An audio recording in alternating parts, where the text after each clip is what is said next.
modest, whether they like it or not. I wanna show you up, I wanna show you up.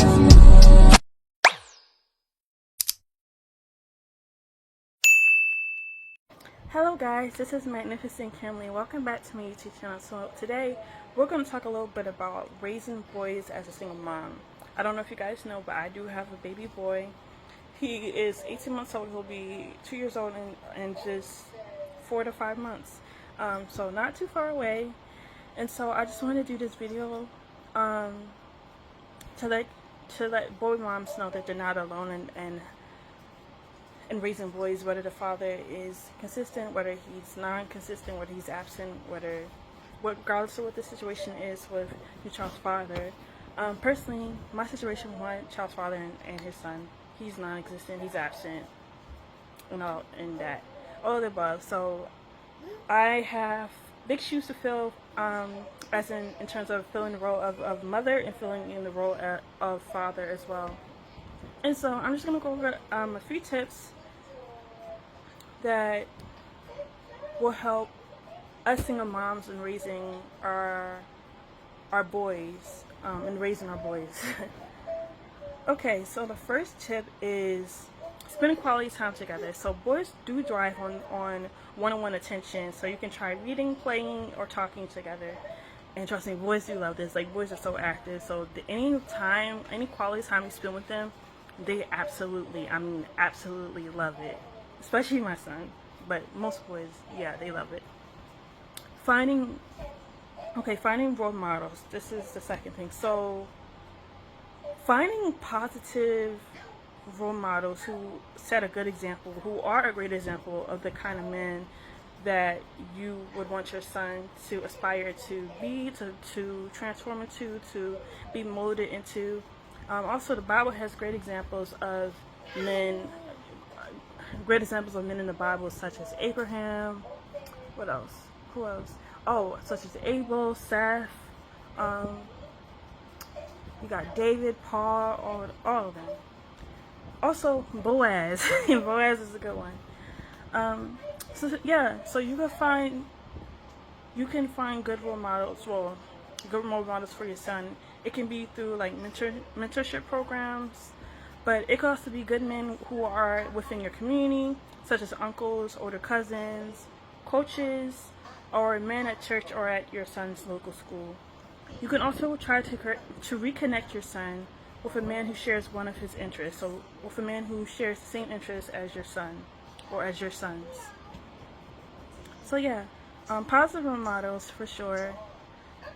Okay, and the third tip is to let him simply be a child. Let him be a boy. Okay, so now this is specifically important because you don't want to refer to your son as the man of the house or expect him to take on responsible adult tasks. And although you may think that this is a good thing, that you're instilling something good in him by referring to him as this and let him do that, but you don't know what type of trauma you would unintentionally and unconsciously be putting on your son by referring to him as the man of the house and expecting him to do the same type of task that an actual real man in the house would do. So you do not want to put him in that type of position.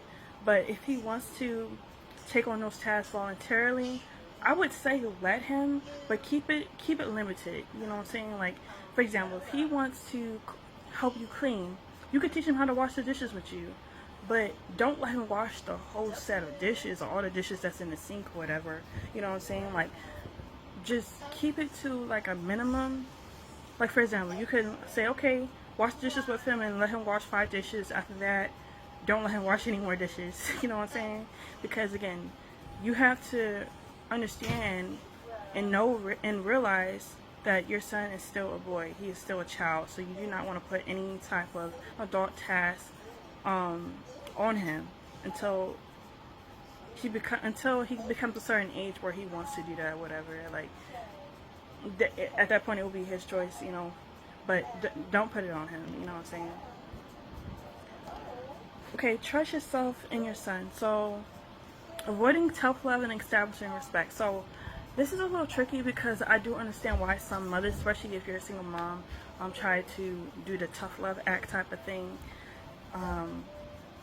But if you're only doing tough love and you're not showing him gentle love, if you're not nurturing him and showing that nurturing love, if you're not encouraging him and motivating him and speaking life into him, then the tough love act is not going to work. So you need to establish respect. You need to also try to establish gentle parenting, or like gentle parenting, safe parenting. Because although like some people don't like gentle parenting or whatever, like they don't agree with it, I do. So I agree with the tough love parenting and the gentle parenting, but I do feel like that the gentle parenting will actually go a long way than the tough act type parenting, you know what I'm saying? But that's just me. Again, tough love act is just, for me, my definition of it is when you discipline your son for doing something that is wrong, or doing something that he should know is right from wrong or whatever. Again, which is not bad, but at the same time, you want to do gentle parenting, because gentle parenting is in a sense is just teaching them the reason for why, or explaining to them why this is wrong or why this is right, and explaining to them the difference of it, and allowing them to disciplining them, but also allowing them to understand, and like talking to them like they're human, talking to them that like talking to them with respect, with love, you know, speaking life into them and everything like that. So it's not just disciplining them. Gentle parents just not just disciplining them, but it's also talking to them and explaining them the consequences of their actions, and giving them explanations as to why this is right and as to why this is wrong and everything like that. Because I think they will be more receptive to that form of parenting. And leaning on your village. So single parenting, whether you're a single mom or single dad, it is extremely hard, especially when you're a single parent. And I feel like often as single moms, we tend to have the notion that we're going to be single, we're going to be a single mom forever.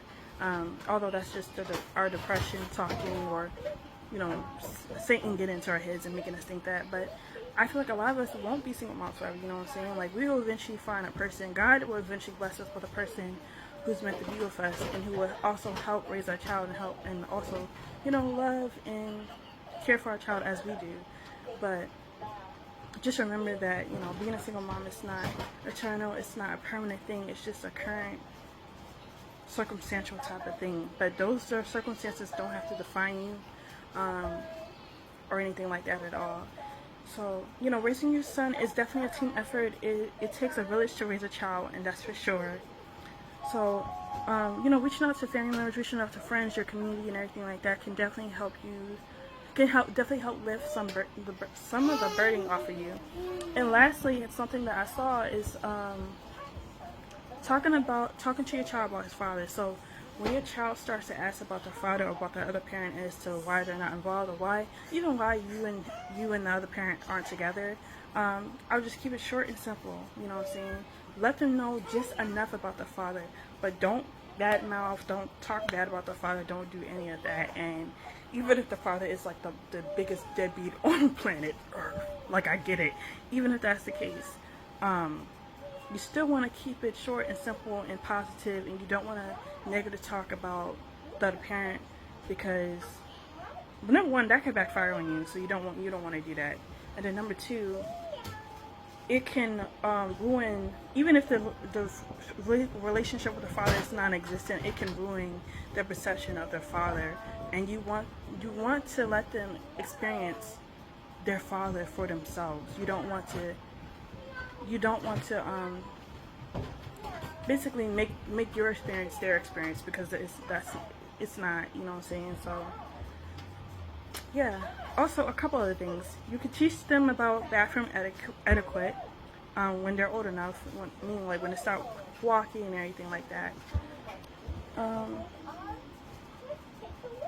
What else?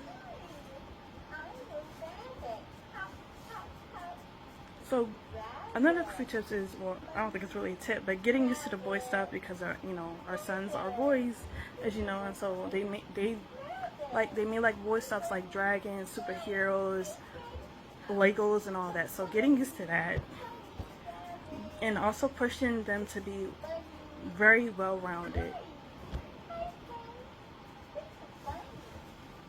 So scheduling family time is also important. Kind of what I said about spending quality time together. Scheduling family time is really important because it helps your son to continue to bond with you, and just doing fun activities together and stuff like that. And lastly, remembering that blood doesn't make you a dad. So just because the father is related to them by blood, that doesn't make someone a dad, or doesn't make a man a dad. A dad is actually someone who is active and present and consistent in the child's life, regardless of the type of turmoil relationship they have with the mother. Yeah, that's it. That's all I have for this video today. Thank you so much, guys, for tuning in, and please don't forget to like, comment, and subscribe to my YouTube channel. Thank you so much. Bye.